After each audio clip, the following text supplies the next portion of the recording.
तुलसी की महिमा सुनाऊंगा, क्योंकि तुलसी हमारे जीवन में हमारे साथ एकदम सटी हुई है और उसका हमको रोज का हमारे जीवन में हमारे साथ एकदम सटी हुई है और उसका हमको रोज काम पड़ता है, तो हम उसके साथ रहते हैं। इसलिए तुलसी जी की कुछ बातें आपको बताऊंगा। लिखा है, शंकर भगवान के मुख से ये तुलसी महिमा बताई गई पद्म पुराण में। लिखा है कि तुलसी का महात्म्य भर सुन लेने से जन्म मृत्यु के चक्कर से हम छूट जाते हैं। जन्म से लेकर मृत्यु तक पर्यंत जितने भी पाप हुए हों, केवल तुलसी महात्म्य सुनने से नष्ट हो जाते हैं। सुनिए, लिखा है, तुलसी का पत्ता, फूल, मूल, शाखा, छाल, तना और मिट्टी आदि सभी पावन है। तुलसी संभवम सर्वम पावनम मृत्तिकादिकम।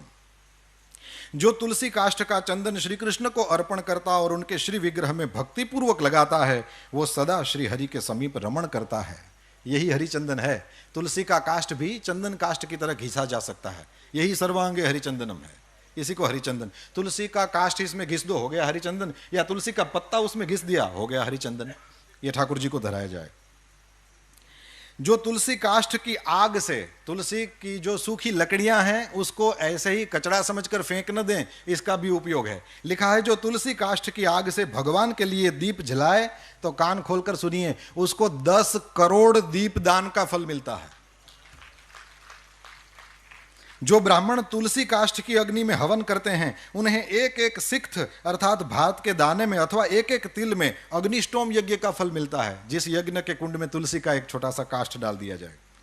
फिर लिखा है, तुलसी की लकड़ी की आंच से तैयार किए हुए नैवेद्य का थोड़ा सा भी अन्न भगवान केशव को अर्पण किया जाए तो वो मेरु के समान अन्नदान का फल देने वाला होता है। जो भगवान को तुलसी काष्ठ का धूप देता है, भगवान ने એટલે આપણે અગરબત્તી સળગાવી એમ સળગાવીને મૂકી દેવાય ને, મેં ટ્રાય કરી લીધી બોલવું હતું એટલે પણ બુજાઈ જાય, એટલે આપણે ઘી કે કંઈક લગાડીને કદાચ કરીએ તો રહેશે। લખ્યું છે कि जो भगवान को तुलसी काष्ठ का धूप देता है, वह उसके फलस्वरूप 100 यज्ञानुष्ठान और 100 गौदान का फल प्राप्त करता है। केवल तुलसी काष्ठ का धूप, ये कचरा समझकर न फेंकें। आगे, जो मनुष्य अपने अंग में तुलसी की कीचड़ लगाकर श्री विष्णु का पूजन करता है, उसे एक ही दिन में 100 दिनों के पूजन का फल प्राप्त होता है। ये सब कुछ गीता प्रेस से प्रकाशित पद्म पुराण में आप दर्शन कर सकते हैं। लिखा है, तुलसी की जड़ की मिट्टी से स्नान करने से तीर्थ स्नान का फल मिलता है। जो तुलसी की नई मंजरी से भगवान की पूजा करता है, वो जब तक सूर्य चंद्र है तब तक वो पुण्य भोगता है। तुलसी द्वारा पूजित होकर भगवान श्री हरि भयंकर उत्पातों, रोगों तथा अनेक दुर्निमित्तों का भी नाश कर डालते हैं। फिर लिखा है, प्रतिदिन तुलसी दल से पूजा करेगा कोई व्यक्ति भगवान की, तो वह धनवान होता है। तुलसी की मूर्ति संपूर्ण सिद्धियों को प्रदान करने वाली है। फिर लिखा है, पार्वण श्राद्ध के अवसर पर श्रावण मास में तथा संक्रांति के दिन तुलसी का पौधा लगाना ये अत्यंत पुण्यदायी है। तुलसी की जड़ में ब्रह्मा जी रहते हैं, मध्य भाग में भगवान जनार्दन रहते हैं और मंजरी में रुद्रदेव का निवास है, इसलिए शायद मंजरी रुद्रदेव को चढ़ती है। जिस घर, गांव या वन में तुलसी का वृक्ष हो, वहां जगदीश्वर श्री विष्णु प्रसन्न चित्त होकर निवास करते हैं। उस घर में दरिद्रता नहीं होती, वहां दुख, भय, रोग नहीं ठहरते। जहां तुलसी की सुगंध लेकर हवा चलती है, वहां की 10 दिशाएं और 4 प्रकार के जीव पवित्र हो जाते हैं। जिस घर में तुलसी के मूल की मिट्टी हो, वहां संपूर्ण देवता तथा कल्याणमयी भगवान श्री हरि सर्वदा स्थित रहते हैं। विशेषतः, अब ये थोड़ा अनजान सा लगेगा पर सुनेंगे तो बड़ा आनंद आएगा। लिखा है, विशेषतः शिव मंदिर में यदि तुलसी का वृक्ष लगाया जाए तो उसमें से जितने बीज तैयार होते हैं, मंजरी और मंजरी जब सूख जाए तो उसमें से बीज तैयार होते हैं, उसी को बो दें। आपको कहीं उसके पौधे लेने जाने की जरूरत नहीं, अपनी ही तुलसी से बार बार आप अपना तुलसी का पौधा नया कर लेंगे। तो मंजरियों को संभालना चाहिए, उससे वहीं फिर हमको, ये विदेशों में रहने वाले जब तुलसी संभालना चाहें तो उनके लिए बहुत अच्छा ये मंजरी वाला उपाय है। तो लिखा है कि शिव मंदिर में यदि तुलसी का वृक्ष लगाया जाए तो उसमें से जितने बीज तैयार होते हैं, फिर कान खोल के सुने, उतने ही युगों तक मनुष्य स्वर्गलोक में निवास करता है। भगवान के समीप पृथ्वी तल पर तुलसी लगाने से सदा वैकुंठ की प्राप्ति। तुलसी सर्वत्र पवित्र है और पुण्य तीर्थों में वो अधिक पावन मानी गई है। और फिर लिखा है कि तुलसी वृक्ष के बगीचे का दर्शन और स्पर्श कर लेने मात्र से भी ब्रह्म हत्या आदि पाप नष्ट हो जाते हैं। जिनका मृत शरीर, अब थोड़ी और्ध्वदेहिक बातें भी कर लें और फिर मैं पूरा करूंगा। लिखा है जिनका मृत शरीर तुलसी काष्ठ की आग से जलाया जाता है वे विष्णु लोक में जाते हैं। ये जब से मैंने पढ़ा है, मैं जहां भी पहुंचता हूं, किसी की अर्थी वगैरह को देखता हूं, अपने घर से तुलसी काष्ठ ले जाता हूं या वहां कहीं खोज करके उसमें डाल देता हूं। इसमें सबसे पहली मेरी दादी माँ थी। मैंने जब पढ़ा तो उसके बाद सबसे पहली जो भगवान के धाम में गई वो मेरी दादी थी, और मैंने उसी इस वचन को याद करके तुलसी काष्ठ कर दिया। मैंने कहा वह तो वैसे ही जाएगी, हवेली में जिंदगी भर ठाकुर जी की सेवा करने वाली, क्यों वैकुंठ में नहीं जाएगी? वो तो यहाँ थी तब भी वैकुंठ में थी। तो ये करने जैसा है, ये हम कर सकते हैं, इसलिए मैं कह रहा हूं जिनका मृत शरीर तुलसी काष्ठ की आग से जलाया जाता है वे विष्णु लोक में जाते हैं। मृत व्यक्ति यदि व्यभिचार आदि किसी भी पाप से ग्रस्त हो, तुलसी काष्ठ की अग्नि से देह का संस्कार होगा तो वो शुद्ध हो जाएगा। लिखा है जिसकी मृत्यु के समय श्री हरि का कीर्तन स्मरण और तुलसी की लकड़ी से जिस शरीर का दाह किया जाए उसका पुनर्जन्म नहीं होता। आपको लगेगा कि इतने सारे तुलसी काष्ठ कहां से लाएं, क्योंकि मनुष्य शरीर के लिए तो ज्यादा चाहिए।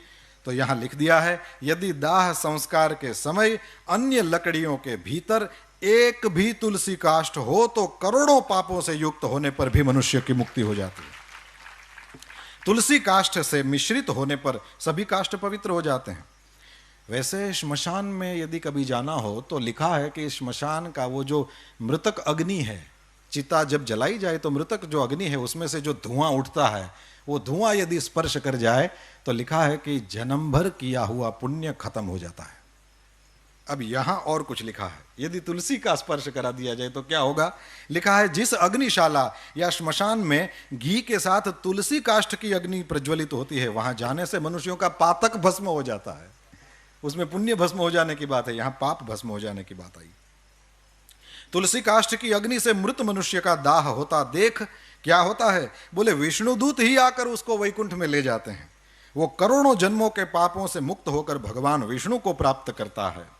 जो मनुष्य तुलसी काष्ठ की अग्नि में जलाए जाते हैं उन्हें विमान पर बैठकर वैकुंठ में जाते देखकर देवता उनके ऊपर पुष्पांजलि चढ़ाते हैं। ऐसे जीव को देखकर भगवान विष्णु और शिव संतुष्ट होते हैं, और लिखा है श्री जनार्दन सामने जाकर हाथ पकड़कर अपने अक्षरधाम में ले जाते हैं। और फिर पिंडदान की बात, पिंडदान में लिखा है कि तुलसी दल को मिलाकर पिंडदान करने से 100 वर्ष तक पितर तृप्त रहते हैं। यह तो किया ही जाता है। तुलसी वन की छाया में पितरों को तर्पण करना चाहिए। वहां किया हुआ पिंडदान लिखा है पितरों के लिए अक्षय होता है। और 260वां अध्याय, इसमें समुद्र मंथन की कथा है। और समुद्र मंथन की कथा में नई बात लिखा है, महालक्ष्मी जी प्रकट हुई, फिर चंद्रमा प्रकट हुए, और पद्म पुराण का वचन है कि चंद्रमा प्रकट हुए जो हम सबके मामा हैं। पद्म पुराण में लिखा है कि चंद्रमा हम सबके मामा है। ये केवल हमारी दादियों से सुना हुआ नहीं है, पुराण भी इसके साक्षी देता है कि चंद्रमा सबके मामा है। अब मैया है महालक्ष्मी जी, श्री जी, और मामा हो गए ना। और फिर लिखा है कि इनके बाद समुद्र मंथन से भगवान श्री हरि की पत्नी तुलसी जी प्रकट हुई, जो परम पवित्र है और संपूर्ण विश्व को पावन बनाने वाली है। जगन माता तुलसी का प्रादुर्भाव श्री हरि की पूजा के लिए ही हुआ है। और सच में कभी भी श्री हरि का दर्शन करिए, मंगला के बाद जब ऋषि कुमार ठाकुर जी को सजा देते हैं पुष्पों की मालाओं से, तो उनके चरणों का फिर दर्शन नहीं होता। वो इसलिए नहीं कि नहीं कराना चाहते, लेकिन इसलिए कि उसमें तुलसी से वो दोनों चरण अच्छा देते रहते हैं। अंत में श्री राजेंद्र दास जी महाराज के द्वारा सुनी हुई एक बात कह करके पूरा करूंगा। उन्होंने कहा कि तुलसी जी क्यों इतनी ज़्यादा चढ़ाई जाती हैं। बोले इसलिए चढ़ाई जाती हैं कि तुलसी की जो मंजरी होती है, उस मंजरी में सफ़ेद छोटे छोटे फूल होते हैं, उसमें से कोई सुगंध आती है। मैंने तो कोशिश करी, लेकिन मेरी इस प्राकृत नासिका को उसमें से कोई गंध नहीं मैं प्राप्त कर सका। उतना पता नहीं, मेरा पुण्य नहीं होगा। पर उसमें से जो सुगंध आती है, महाराज जी ने कहा, श्री राजेंद्र दास जी महाराज ने कहा कि वही सुगंध श्री राधा जी, श्री श्री जी के शरीर से आती है, और इसलिए ठाकुर जी को तुलसी जी ज़्यादा पसंद है।